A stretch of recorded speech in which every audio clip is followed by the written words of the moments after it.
Hi friends, എല്ലാവർക്കും choice കിച്ചണിലേക്ക് സ്വാഗതം. ഇന്ന് ഞാനിവിടെ തയ്യാറാക്കുന്നത് ഹാൻഡ് മെയ്ഡ് സോഫ്റ്റ് പൊറോട്ടയാണ്. അപ്പോൾ എൻ്റെ ചാനൽ നിങ്ങൾ ആദ്യമായിട്ടാണ് കാണുന്നതെങ്കിൽ ഒന്ന് സബ്സ്ക്രൈബ് ചെയ്യണം, ലൈക്ക് ചെയ്യാനും കമൻറ്റ് ചെയ്യാനും നിങ്ങളുടെ ഫ്രണ്ട്സിനും റിലേറ്റീവ്സിനും എൻ്റെ വീഡിയോ ഷെയർ ചെയ്യാനും മറക്കരുത്. പിന്നെ ഞാൻ ഇന്ന് ഇങ്ങനെ ഒരു വീഡിയോ ചെയ്യാനുള്ള കാരണം, എൻ്റെ ഫേസ്ബുക്ക് പേജിൽ ഒരാൾ കമൻറ്റ് ചെയ്തിട്ടുണ്ടായിരുന്നു, സ്ത്രീകൾക്ക് ഒരിക്കലും പ്രോപ്പറായിട്ട് പൊറോട്ട ഉണ്ടാക്കാൻ അറിയത്തില്ല എന്ന്. അപ്പോൾ അതൊരു ചലഞ്ചായിട്ട് ഏറ്റെടുക്കണമെന്ന് എനിക്ക് തോന്നിയിട്ടാണ് ഞാനിങ്ങനെ ഒരു വീഡിയോ ചെയ്യുന്നത്. എന്തായി തീരുമെന്നൊന്നും എനിക്കറിയത്തില്ല, ഇതൊന്ന് കണ്ടു നോക്കാം. ആദ്യം ഞാനിവിടെ പൊറോട്ടയ്ക്ക് വേണ്ടി മാവ് കുഴച്ചെടുക്കുകയാണ്. അപ്പോൾ ഞാൻ അതിന് വേണ്ടി ഇതുപോലെ ഒരു പാത്രം എടുത്തിട്ടുണ്ട്. അതിലേക്ക് 1 ഗ്ലാസ് വെള്ളം ഒഴിച്ചു കൊടുക്കാം. ഞാൻ ഈ ഒരു കപ്പിനാണ് വെള്ളം എടുക്കുന്നത്. ഞാനിവിടെ 2 കിലോ മൈദയാണ് എടുക്കുന്നത് പൊറോട്ടയ്ക്ക് വേണ്ടി. ഇതിലേക്ക് 1 ഗ്ലാസ് വെള്ളം ഒഴിച്ചതിന് ശേഷം ഇതിലേക്ക് ആവശ്യത്തിനുള്ള ഉപ്പ് ഇട്ട് കൊടുക്കാം.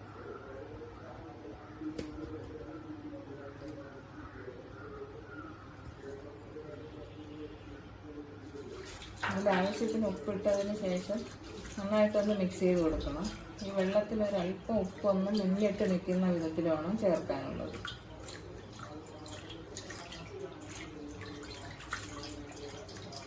അപ്പോൾ ഇതിലേക്ക് പാകത്തിന് ഉപ്പുണ്ടോ എന്ന് നോക്കിയതിന് ശേഷം നമുക്ക് ബാക്കിയുള്ളതൊക്കെ ചേർത്ത് കൊടുക്കാം.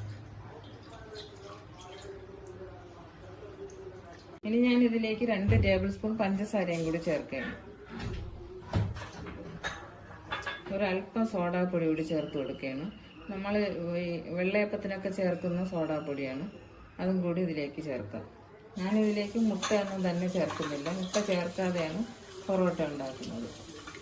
ശരിക്കും പൊറോട്ടയിൽ മുട്ടയുടെ ആവശ്യമൊന്നുമില്ല. മുട്ട ചേർത്ത ഒരു സ്മെല്ലുണ്ട്, അതെല്ലാവർക്കും ഇഷ്ടപ്പെടത്തില്ല മുട്ടയുടെ മണം. അപ്പോൾ അതുകൊണ്ട് മുട്ട ചേർക്കാതെയാണ് ഞാനുണ്ടാക്കുന്നത്. അപ്പോൾ ഇത് നന്നായിട്ടൊന്ന് മിക്സ് ചെയ്ത് കൊടുക്കണം. ഈ പഞ്ചസാരയൊക്കെ അലിഞ്ഞ് വരുന്നവരെ ഒന്ന് മിക്സ് ചെയ്ത് കൊടുക്കാം. അപ്പോൾ പഞ്ചസാരയൊക്കെ നന്നായിട്ട് മിക്സ് ചെയ്ത് എടുത്തിട്ടുണ്ട്. ഇനി ഇതിലേക്ക് ഞാൻ 2 കപ്പ് പാലും കൂടി ചേർത്ത് കൊടുക്കുകയാണ്. നേരത്തെ വെള്ളം ചേർത്ത് കൊടുത്ത് അതേ കപ്പിന് തന്നെയാണ് 2 കപ്പ് പാൽ ഒഴിച്ചു കൊടുക്കുന്നത്.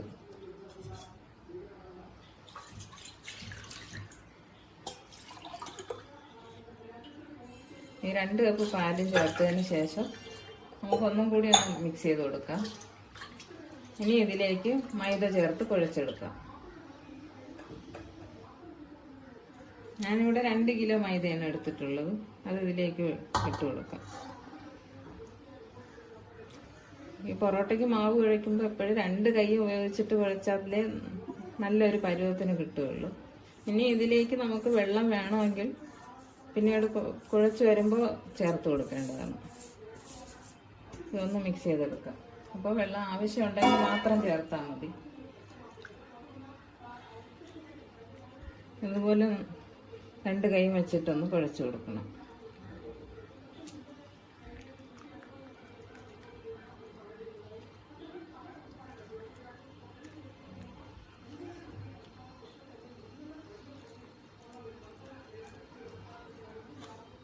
ഇതുപോലെ ഒന്ന് ഇളക്കി മറിച്ച് കൊടുത്താൽ മതിയാകും.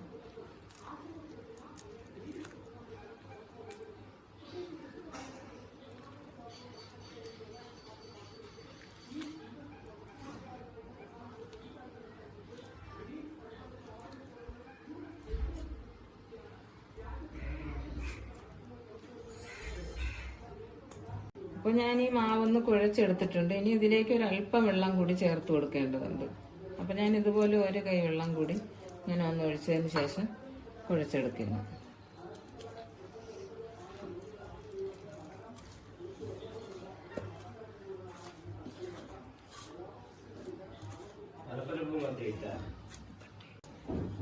ഇപ്പോൾ മാവ് ഞാനൊന്ന് കുഴച്ചെടുത്തിട്ടുണ്ട്. ഇനി ഇത് പാത്രത്തിൽ നിന്ന് മാറ്റിയതിന് ശേഷം നന്നായിട്ടൊന്ന് കുഴയ്ക്കണം. അപ്പോൾ ഞാൻ ഇതിന് വേണ്ടി ഇവിടേക്കൊന്ന് വെച്ച് കൊടുക്കുകയാണ്. ഇവിടെ വെച്ചിട്ടാണ് നന്നായിട്ട് കുഴച്ചെടുക്കുന്നത്. ഇതിൻ്റെ ഉൾവശത്തുള്ള മാവൊക്കെ നന്നായിട്ടൊന്ന് ഉടഞ്ഞു വരുന്ന രീതിയിൽ ഇതേപോലെ ഒന്ന് കുഴയ്ക്കണം. എങ്കിൽ മാത്രമേ നല്ലൊരു പരുവം കിട്ടത്തുള്ളൂ. ഈ മാവ് നന്നായിട്ടൊന്ന് സോഫ്റ്റ് ആയി കിട്ടണം. നമ്മൾ ചപ്പാത്തിക്കൊക്കെ കുഴയ്ക്കുന്നതിനേക്കാളും കുറച്ചുകൂടി ഒന്ന് സോഫ്റ്റ് ആകണം. അപ്പോൾ അതിനു വേണ്ടി ഇവിടെ വെച്ചിട്ട് ഇതേപോലെ നന്നായിട്ടൊന്ന് കുഴയ്ക്കണം. അത് കുറച്ചധികം ബലം പ്രയോഗിച്ചിട്ട് തന്നെ കുഴയ്ക്കണം.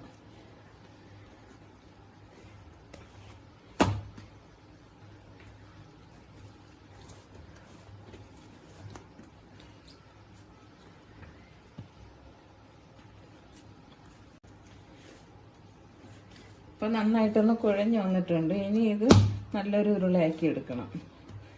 ഇതിൻ്റെ പുറത്ത് പൊട്ടലൊന്നും ഇല്ലാത്ത രീതിയിൽ നല്ല സ്മൂത്തായിട്ടൊന്ന് ഉരുട്ടിയെടുക്കാം. അപ്പം ഞാനിവിടെ മാവ് നന്നായിട്ട് കുഴച്ച് ഇതുപോലെ ഉരുട്ടിയെടുത്തിട്ടുണ്ട്. ഇനി ഈ മാവ് വയ്ക്കുന്ന സ്ഥലത്ത് ഒരല്പം നെയ്യൊന്ന് തേച്ച് കൊടുക്കാം.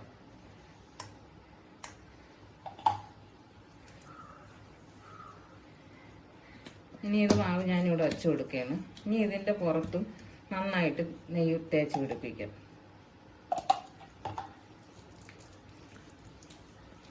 ഇനി ഇത് ഒരു അരമണിക്കൂർ, 20 മിനിറ്റ് മുതൽ അരമണിക്കൂർ വരെ ഇതിങ്ങനെ ഒന്ന് കവർ ചെയ്ത് വെക്കണം. അപ്പോൾ മാത്രമേ നന്നായിട്ട് ഇത് പുളിച്ച് കിട്ടുള്ളൂ.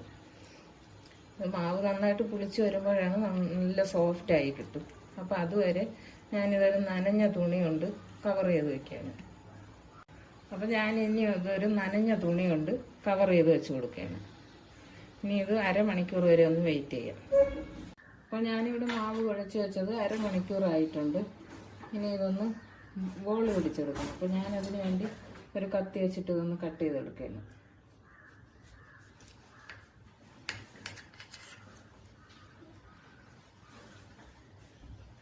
അപ്പോൾ ഞാൻ ഈ മാവൊക്കെ ഒന്ന് കട്ട് ചെയ്തെടുത്തിട്ടുണ്ട്. ഇനി ഇത് ബോൾ പിടിച്ചെടുക്കാം.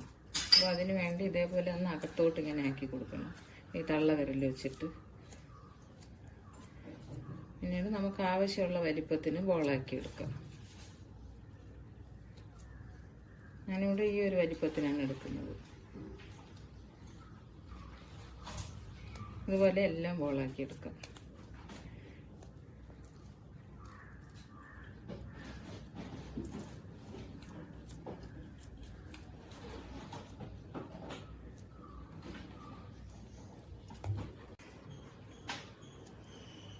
ഞാനിവിടെ എല്ലാം തന്നെ ബോൾ പിടിച്ച് തീർന്നിട്ടുണ്ട്.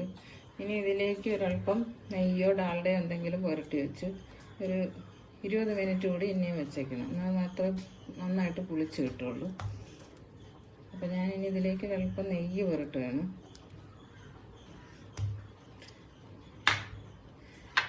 ഇത് നന്നായിട്ടൊന്ന് തേച്ച് കൊടുക്കണം. നെയ്യ് ഈ ഭാഗത്തൊക്കെ ഇതുപോലെ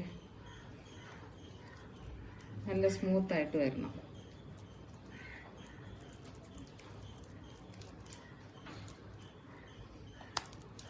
ഒരല്പം പോലും പൊട്ടലൊന്നും ഇല്ലാതെ നന്നായിട്ടൊന്ന് തേച്ച് കൊടുക്കണം.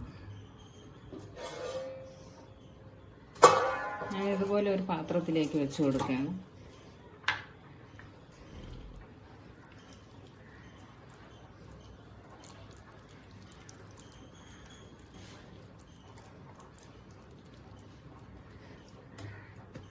ഇനി ഇത് 20 മിനിറ്റ് കൂടി ഇതുപോലെ വെച്ചേക്കണം. അപ്പോൾ നമ്മൾ നേരത്തെ മാവ് കുഴച്ച് ബോൾ പിടിച്ച് വെച്ചിട്ടുണ്ടായിരുന്നത് പുളിച്ച് വരാൻ സമയമായിട്ടുണ്ട്. ഞാനിത് തുണി കൊണ്ടൊന്ന് കവർ ചെയ്ത് കൊടുത്തിട്ടുണ്ടായിരുന്നു, അതെടുത്ത് മാറ്റുകയാണ്. അപ്പോൾ നന്നായിട്ട് ഇത് പുളിച്ച് വന്നിട്ടുണ്ട്. ഇനി ഇത് നമുക്ക് വീശിയെടുക്കണം. അപ്പോൾ വീശിയെടുക്കാൻ വേണ്ടി ഞാനിവിടെ കുറച്ച് ഡാൽഡ എടുത്തിട്ടുണ്ട്. ഇതൊന്ന് ഉരുക്കിയെടുക്കണം. ഒരല്പം ഒന്ന് അലിഞ്ഞ് വന്നാൽ മതിയാകും. 2 മിനിറ്റ് ഒന്ന് ചൂടാക്കി കൊടുക്കാം. അപ്പോൾ ഞാനിവിടെ ഡാൽഡ നന്നായിട്ട് ഉരുക്കിയെടുത്തിട്ടുണ്ട്. ഇനി ഇതിലേക്ക് കുറച്ച് പാം ഓയിൽ കൂടി ചേർത്ത് കൊടുക്കുകയാണ്. നമ്മൾ പൊറോട്ട നന്നായിട്ട് സോഫ്റ്റായി കിട്ടാൻ വേണ്ടിയാണ് ഡാൽഡയും പാം ഓയിലും മിക്സ് ചെയ്ത് ചേർക്കുന്നത്. ഇനി ഇത് വെച്ചിട്ടാണ് നമ്മൾ ഈ മാവ് വീശിയെടുക്കുന്നത്. ഒരിക്കലും ചപ്പാത്തി കുഴ വെച്ചിട്ടൊന്നും അല്ല പരത്തുന്നത്. ഞാനിവിടെ കൈ വെച്ച് നന്നായിട്ട് വീശിയെടുക്കുകയാണ് ചെയ്യുന്നത്. അപ്പോൾ ഇതെങ്ങനെയാണെന്നൊന്ന് കണ്ടു നോക്കണം എല്ലാവരും. ഇതുപോലൊരു ബോൾ എടുത്ത് വെച്ച് കൊടുക്കുകയാണ്. ഇങ്ങനെ അല്പം എണ്ണ കൈയിലേക്ക് തൊട്ടതിന് ശേഷം ഇതൊന്ന് പരത്തി കൊടുക്കാം. ഇതിൻ്റെ ചുറ്റിന് നന്നായിട്ട് കനം കുറച്ചിട്ട് തന്നെ പരത്തണം.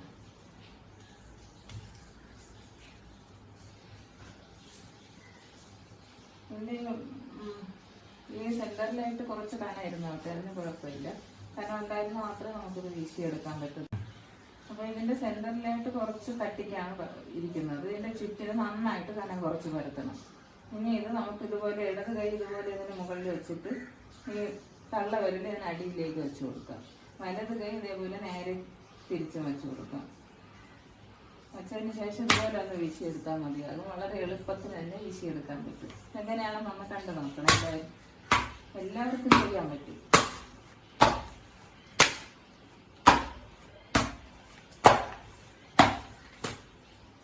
ഇനി ഇത് നമ്മൾ ചുട്ടെടുക്കുന്ന സമയത്ത് ലെയറായി കിട്ടാൻ വേണ്ടി ഞാൻ ഇതിലേക്ക് ഒരു അല്പം വെളിച്ചെണ്ണ ഒന്ന് കുടഞ്ഞു കൊടുക്കുകയാണ്. ഇനി ഇത് ഇതുപോലെ ഒന്ന് ചുരുട്ടിയതിന് ശേഷം നമുക്കിതുപോലെ ചുറ്റിയെടുക്കാം. അതിൻ്റെ അടിഭാഗത്തോട്ട് ഇങ്ങനെ വെച്ച് കൊടുക്കാം. അപ്പം നല്ല ഷേപ്പിന് കിട്ടിയില്ലേ. ഇതേപോലെ ഞാൻ എല്ലാം വീശിയെടുക്കുകയാണ്. അപ്പോൾ നമുക്ക് ഇവിടെ വയ്ക്കാം. ഇതേപോലെ എല്ലാം ഇതുപോലെ എണ്ണ തേച്ചതിന് ശേഷം പരത്തിയെടുക്കാം. അപ്പോൾ ഇത് മറക്കാതെ ശ്രദ്ധിക്കണം എല്ലാവരും. ഇതിൻ്റെ ചുറ്റിന് നന്നായിട്ട് കനം കുറച്ചിട്ട് പരത്തണം. ഇതിൻ്റെ സെൻറ്ററിലായിട്ട് അല്പം കനത്തിനിരുന്നോട്ട്. ഇനി ഇതേപോലെ കൈ വെച്ചതിന് ശേഷം ഇങ്ങനെ എടുത്തൊന്ന് വീശി കൊടുക്കാം.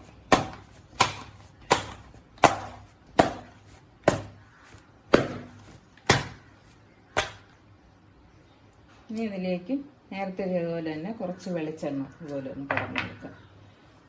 പലരും ഇങ്ങനെ വീശി വെച്ചതിന് ശേഷം അതിലേക്ക് മൈദ മാവൊക്കെ ഇട്ട് കൊടുക്കുന്ന കണ്ടിട്ടുണ്ട്. അങ്ങനെയൊന്നും ചെയ്യരുത്, അത് പൊറോട്ടയുടെ ടേസ്റ്റ് കുറയും. അതുപോലെ നമ്മൾ ചുട്ടെടുക്കുന്ന സമയത്ത് ഒരുപാട് ഡ്രൈ ആയി പോവുകയും ചെയ്യും.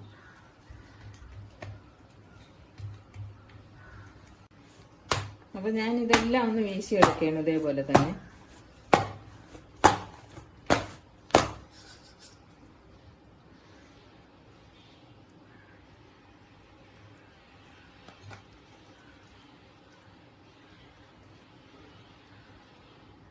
അപ്പോൾ നമുക്കിത് പെട്ടെന്നൊന്ന് പുളിച്ച് കിട്ടണമെന്നുണ്ടെങ്കിൽ ഇതൊന്ന് ലൂസാക്കി ചുറ്റിയെടുത്താൽ മതിയാകും. ഒരുപാട് അങ്ങ് ടൈറ്റ് ആക്കണ്ട, എങ്കിൽ പെട്ടെന്ന് പുളിച്ച് കിട്ടും. ഇതിപ്പോൾ ഞാൻ എല്ലാം വീശിയതിന് ശേഷമാണ് ചുട്ടെടുക്കുന്നത്. അപ്പോൾ അതുകൊണ്ട് പതുക്കെ ഒന്ന് പുളിച്ചാൽ മതിയാകും. അതുകൊണ്ട് ഞാൻ ഇത് കുറച്ച് ടൈറ്റായിട്ടാണ് ചുറ്റുന്നത്.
അപ്പം ഞാൻ ഇതെല്ലാം വീശി ഏകദേശം ആയിട്ടുണ്ട്. ഇനി 2 എണ്ണം കൂടി വീശി എടുക്കാനുള്ളൂ.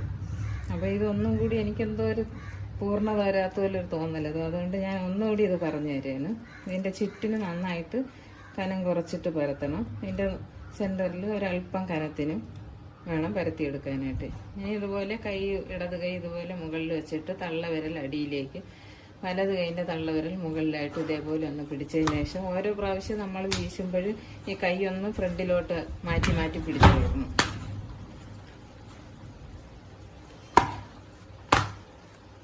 അങ്ങനെ എന്നിട്ട് നന്നായിട്ടൊന്ന് വീശിയെടുക്കണം. നമുക്ക് ചപ്പാത്തി കഴുകിയൊന്നും ഉപയോഗിക്കാതെ നന്നായിട്ട് വീശിയിട്ട് തന്നെ നല്ല സോഫ്റ്റ് പൊറോട്ട ഉണ്ടാക്കാമെന്ന് മനസ്സിലായില്ലേ. ഇനി ഇത് നമുക്കൊന്ന് ചുട്ടെടുക്കണം. അപ്പം ഞാൻ ഇതിനു വേണ്ടി ഒരു കല്ല് വെച്ചിട്ടുണ്ട്, ദോശക്കല്ല് ചൂടാനായിട്ട് വെച്ചിട്ടുണ്ട്. അതൊന്ന് ചൂടായിട്ട് കാണിക്കാം. അപ്പോൾ ഞാനിവിടെ നേരത്തെ വീശി വെച്ചിട്ടുണ്ടായിരുന്ന മാവ് നന്നായിട്ട് പുളിച്ചു വന്നിട്ടുണ്ട്. ഇനി ഇത് പരത്തി ചുട്ടെടുക്കാം. ഇതുപോലെ കയ്യിലൊരല്പം എണ്ണ പുരട്ടിയതിന് ശേഷമാണ് പരത്താനുള്ളത്. ഇതെല്ലാ വശവും ഒരേ നിരപ്പിന് തന്നെ പരത്തിയെടുക്കുന്നത്.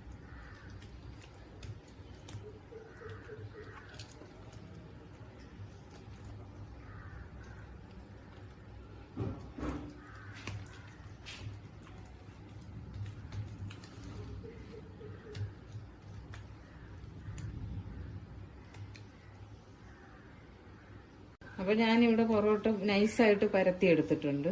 ഇനി ഇത് നമുക്ക് ചൂടായ ചട്ടിയിലേക്ക് ഇട്ട് ചുട്ടെടുക്കാം. ഞാനിവിടെ പൊറോട്ട ചുട്ടെടുക്കാനായിട്ട് 2 പാൻ വെച്ച് കൊടുത്തിട്ടുണ്ട്. അതിപ്പോൾ നന്നായിട്ട് ചൂടായി വന്നിട്ടുണ്ട്. ഇനി ഇതിലേക്ക് ഒരല്പം എണ്ണ ഒഴിച്ചു കൊടുക്കാം. എണ്ണ ഒഴിച്ചതിന് ശേഷമാണ് പൊറോട്ട നമ്മൾ ഇതിലേക്ക് ഇട്ട് ചുട്ടെടുക്കുന്നത്. ഇനി ഇത് നല്ല ഹൈ ഫ്ലെയിമിൽ വെച്ചിട്ട് തന്നെ ചുട്ടെടുക്കണം.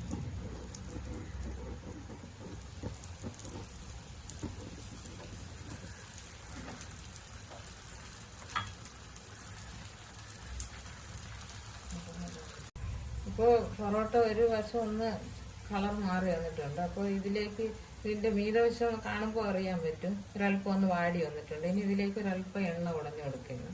അതിന് ശേഷമാണ് ഇത് മറിച്ചിടുന്നത്.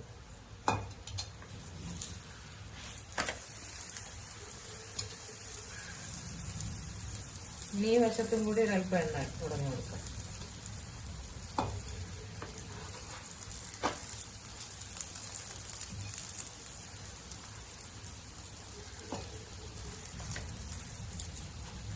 ഒരല്പം ഒന്ന് മരിഞ്ഞ് വരുമ്പോൾ നമുക്ക് ഇതുപോലെ ഒന്ന് തിരിച്ചു വെച്ച് കൊടുക്കണം.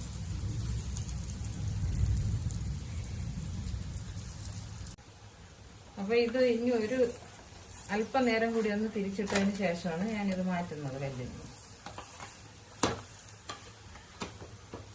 അപ്പൊ ഈ ഒരു ബർണറിൽ ഒരല്പം ചൂട് കുറവായതുകൊണ്ട് ഞാൻ ഈ പൊറോട്ട ഇതിലേക്ക് മാറ്റി വെച്ച് കൊടുക്കുന്നു. നന്നായിട്ട് മൊരിഞ്ഞ് വന്നിട്ടുണ്ട്. ഇനി ഇതിലേക്ക് അടുത്ത് പരത്തി വെച്ചിരിക്കുന്നത് ഇട്ട് കൊടുക്കാം. ഇത് വളരെ എളുപ്പത്തിൽ തന്നെ ചുട്ടെടുക്കാവുന്നതാണ്. ഇനി ഇത് മാറ്റിയതിന് ശേഷം നമുക്ക് അടുത്ത് പരത്തി വെച്ച്. അപ്പൊ ഇത് നല്ല ചൂടോടുകൂടി തന്നെ അടിച്ചെടുക്കണം. അപ്പൊ ഞാൻ ചൂട് അല്പം കൂടുതലായതുകൊണ്ട് കൈ കൊണ്ട് തൊടാൻ പറ്റത്തില്ല. അപ്പൊ അതുകൊണ്ട് ഞാൻ ഒരല്പം എണ്ണ കയ്യിലേക്ക് തേച്ച് കൊടുക്കുകയാണ്. ഇനി ഇത് ഇതുപോലെ ഇങ്ങനെ അടിച്ചെടുക്കാം.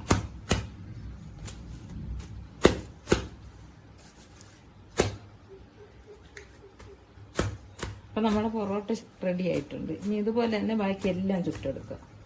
ഇനി ഇത് ഞാനൊരു ചൂട് പാത്രത്തിലേക്ക് വെച്ച് കൊടുക്കുകയാണ്. അപ്പൊ നമ്മുടെ soft hand made parotta ready ആയിട്ടുണ്ട്. ഇത് നിങ്ങൾ എല്ലാവരും ട്രൈ ചെയ്ത് നോക്കണം. നല്ല സോഫ്റ്റ് ആണ് കേട്ടോ. എല്ലാവർക്കും ഇത് ഇഷ്ടപ്പെടും. പിന്നെ ഫീഡ്ബാക്ക് അറിയിക്കുക. ഇനിയും നല്ല നല്ല റെസിപ്പികളുമായിട്ട് ഞാൻ വരുന്നവരേക്കും. Bye bye.